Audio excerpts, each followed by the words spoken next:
जिसका नाम ही है दुनिया, जो कभी सत्य नहीं हो सकता, ये असत्य है। ये दुनिया जिसको संसार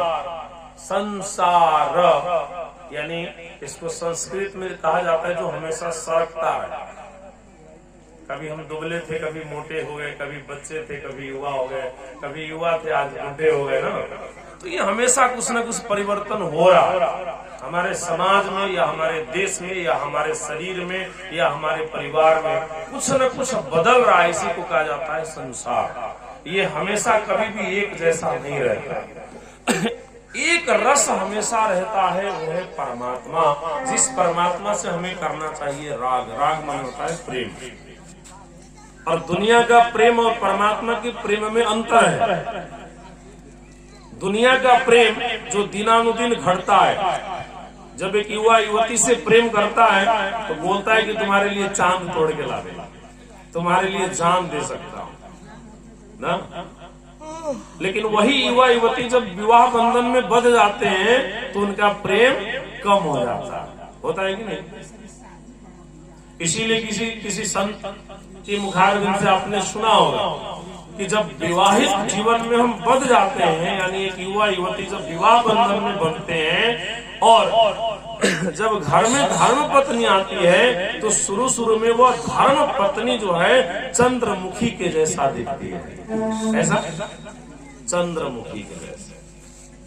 लेकिन जब विवाह बंधन में बंधे कुछ वर्ष बीत जाते हैं, घर में 2-4 संतान हो जाते हैं, तो अब वह चंद्रमुखी सूर्यमुखी जैसे दिखने लगती। ये दुनिया का प्रेम है। वही जो जान देने के लिए कभी तैयार था, कभी चंद्रमुखी के जैसा दिखती थी, आज सूर्यमुखी बन गई। और जब कुछ समय बीता और जब घर में बहू आ गई, नाती पोता हो गए, तब तक वही चंद्रमुखी अब ज्वालामुखी बन जाती है। बोलो कृष्ण कन्हैया लाल की। ये है दुनिया का प्रेम। पिताजी से पुत्र तभी तक प्रेम करता है जब तक उसको सब चीज पिताजी से मिलता है। अच्छा, हम लोग पिताजी के नाम के आगे श्री क्यों लगाते हैं? क्यों लगाते हैं?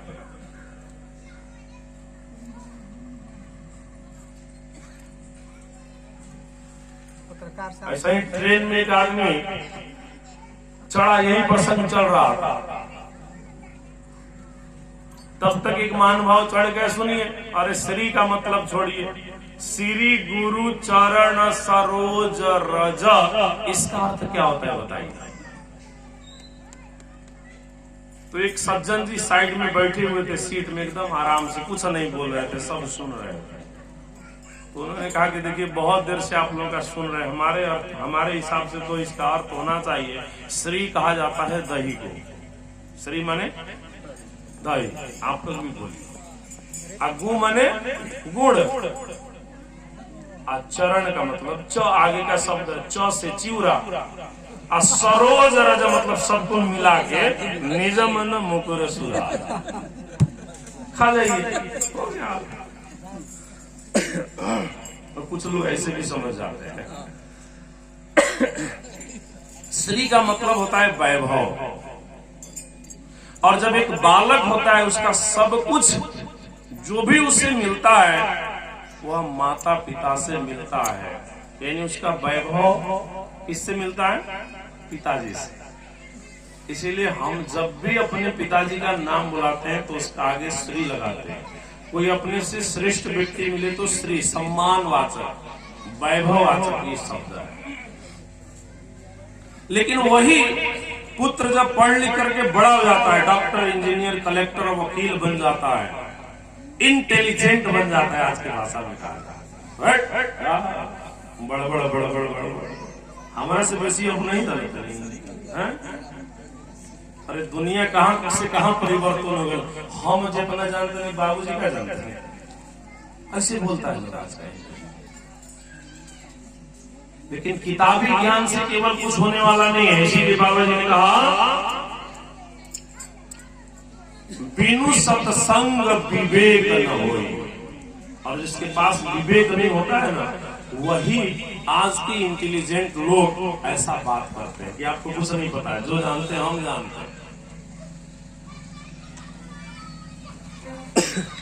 ये दुनिया का प्रेम है, एक पति पत्नी का प्रेम, इसमें भी स्वार्थ है। पत्नी भी यदि पति देव 2-4 महीना बैठ जाए बिना काम धंधा के, तो भगवान की तरफ देखती है और कहती है कि ये भगवान ही किहन से पाला पड़ा दिया। सही बात। यहाँ भी स्वार्थ छिपा, ये दुनिया का प्रेम है। लेकिन परमात्मा प्रति का जो प्रेम है ना, इसमें कोई स्वार्थ नहीं होता।